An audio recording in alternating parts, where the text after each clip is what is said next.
అందరికీ నమస్కారం. నేను మీ హైమారెడ్డి. మాటల మాంత్రికుడు ముఖ్యమంత్రి రేవంత్ రెడ్డి, కాంగ్రెస్ సర్కార్. తెలంగాణ రాష్ట్రంలో కాంగ్రెస్ ప్రభుత్వం వస్తే మేము చెప్పినటువంటి ప్రతి ఒక్క హామీ నెరవేరుస్తామని చెప్పి అన్నీ కూడా మాటలు చెబుతూ ఏదైతే గత ప్రభుత్వమైనటువంటి బీఆర్ఎస్ ప్రభుత్వము 8 లక్షల కోట్లు అప్పు చేసిందో అదే మార్గంలో వెళ్తున్నటువంటి కాంగ్రెస్ ప్రభుత్వం. వీళ్ళు కూడా తెలంగాణను దోచుకోవాలనే ఆలోచన, తెలంగాణను అప్పుల పాలు చేయాలనే ఆలోచనే తప్ప తెలంగాణను అభివృద్ధి చేద్దామనే ఆలోచన లేనటువంటి కాంగ్రెస్ ప్రభుత్వం.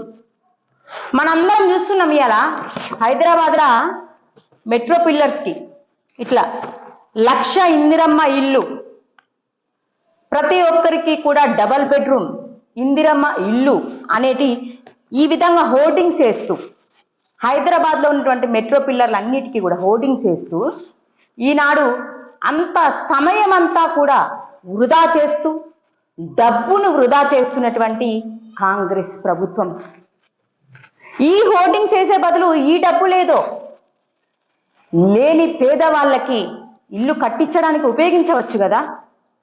ఇది ఏ విధంగా అయితే చేసిండ్రో, ఏదైతే కాంగ్రెస్ ప్రభుత్వం 6 గ్యారెంటీలు 420 హామీలు అన్నారో చెయ్యనటువంటి వాటి అన్నింటినీ కూడా ఈ విధంగానే మెట్రో పిల్లర్స్ మీద రైతులకి రైతు భరోసా నేను 7,000 కోట్లు ఇస్తున్నా, 8,000 కోట్లు ఇస్తున్నా, 3,000 కోట్లు ఇస్తున్నా అనేసి దాన్ని కూడా అడ్వర్టైజ్మెంట్స్ రూపంలో చూపిస్తూ ఉన్నారు ఈ ముఖ్యమంత్రి రేవంత్ రెడ్డి గారు, కాంగ్రెస్ ప్రభుత్వం. ప్రతి ఒక్క హామీ కూడా మేము చేస్తున్నాం, మేమిస్తున్నాం అని చెప్పడమే తప్ప ఏ ఒక్కటి కూడా ఏ గడపకి కూడా చేరినటువంటి పరిస్థితిని మనం అందరం కూడా గమనిస్తూ ఉన్నాం. ఈనాడు తెలంగాణ రాష్ట్ర ప్రజలు ఎంతో ఆశతో కాంగ్రెస్ ప్రభుత్వం అన్న వస్తే మా బతుకులు మారతాయేమో, గత ప్రభుత్వం ఎట్లాగో మమ్మల్ని పీల్చి పిప్పు చేసి ఒక్కొక్కరు నెత్తి మీద 1,50,000 అప్పు పెట్టిపోయినరు, మరి ఈ ప్రభుత్వం అన్న వస్తే మాకు బంగారు తెలంగాణ ఆయన అన్నాడు కదా, బంగారు తెలంగాణ ఈయన చేస్తాడేమో, ఈ కాంగ్రెస్ ప్రభుత్వం చేస్తాడేమో అని ఆలోచించినటువంటి తెలంగాణ రాష్ట్ర ప్రజల నోట్ల మట్టి కొట్టినటువంటి ప్రభుత్వం కాంగ్రెస్ ప్రభుత్వం. ఎన్నో రకాల ఇబ్బందులు. ఈనాడు ఫీజు రియంబర్స్మెంట్లు ఇయ్యవు, పిల్లలకి స్కాలర్షిప్లు ఇయ్యవు. హైదరాబాద్లో ఈనాడు 22A అనేసి తీసుకొత్తివి జీవో, దానివల్ల ఎంతమంది పేద మధ్యతరగతి ప్రజలు ఇబ్బంది పడుతున్నారు. ఆ జీవోని ఇమీడియట్గా రద్దు చేయాలి కాంగ్రెస్ ప్రభుత్వం అని డిమాండ్ చేస్తున్నాం. ఇక హైదరాబాద్లో జిహెచ్ఎంసీ అనేసి 300 డివిజన్లు చేస్తుంది. ఆ 300 డివిజన్లల్లో మౌలిక వసతులు ఎట్లున్నాయి? మరి మా వాళ్ళు ఏమైనా పట్టించుకుంటారా లేదా?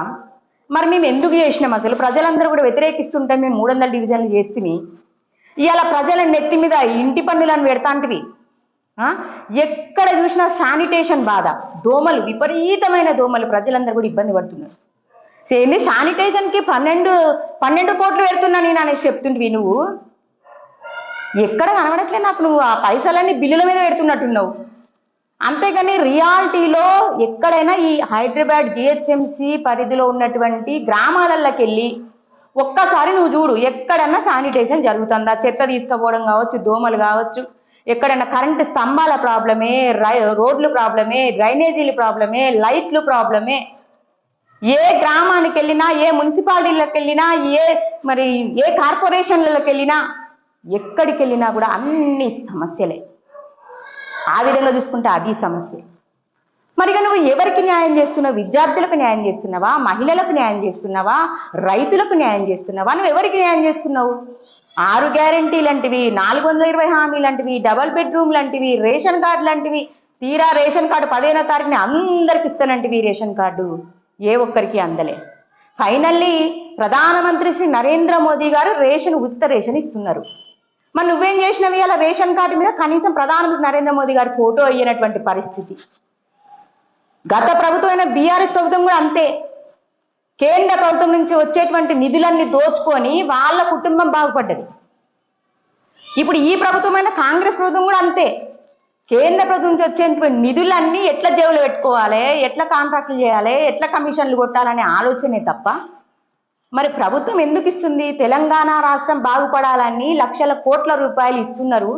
ఇక్కడ ఉన్నటువంటి సెంట్రల్ మినిస్టర్స్ అన్ని రకాల అభివృద్ధి పనులు ముందుకు తీసుకెళ్తున్నారు. తెలంగాణ రాష్ట్ర అధ్యక్షుడు రామచంద్రరావు అన్నగారు కూడా ప్రతి ఒక్క విషయంలో తెలంగాణ రాష్ట్ర అభివృద్ధికి పైనటువంటి కేంద్ర మంత్రులందరినీ కూడా కలిసి విన్నవించుకుంటున్నారు.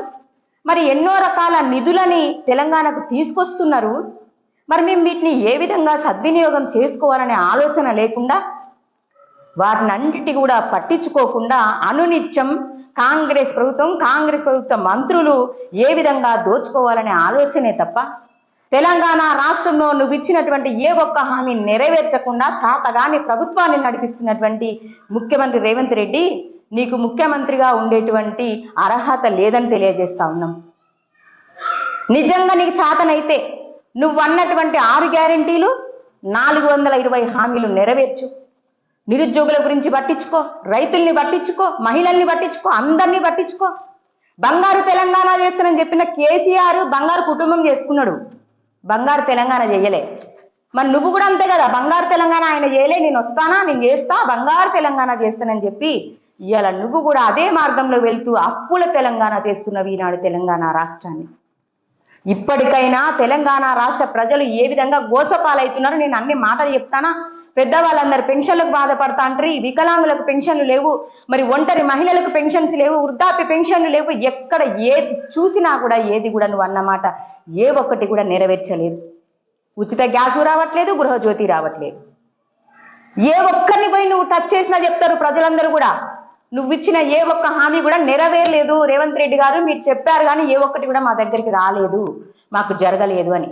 నిజంగా ఈ కాంగ్రెస్ ప్రభుత్వానికి చాతనైతే 420 హామీలు 6 గ్యారెంటీలు ఇమీడియట్గా నెరవేర్చాలి. చాత కాకపోతే మీరు ఇమీడియట్గా గద్దె దిగండి అని తెలియజేస్తూ తెలంగాణ రాష్ట్ర ప్రజలందరూ కూడా గమనిస్తూ ఉన్నారు.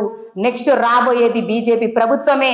కేంద్ర ప్రభుత్వం నుండి వచ్చేటువంటి ప్రతి ఒక్క నిధిని కూడా ప్రజలందరికీ అందించేది బీజేపీ ప్రభుత్వమైన ఆలోచన తెలంగాణ రాష్ట్ర ప్రజలందరికీ వచ్చింది. నెక్స్ట్ గోల్కొండ కోట పైన కాషాయపు జెండా ఎగురుతుందని తెలియజేస్తూ భారత్ మాతాకి జై. అందరికీ నమస్కారం.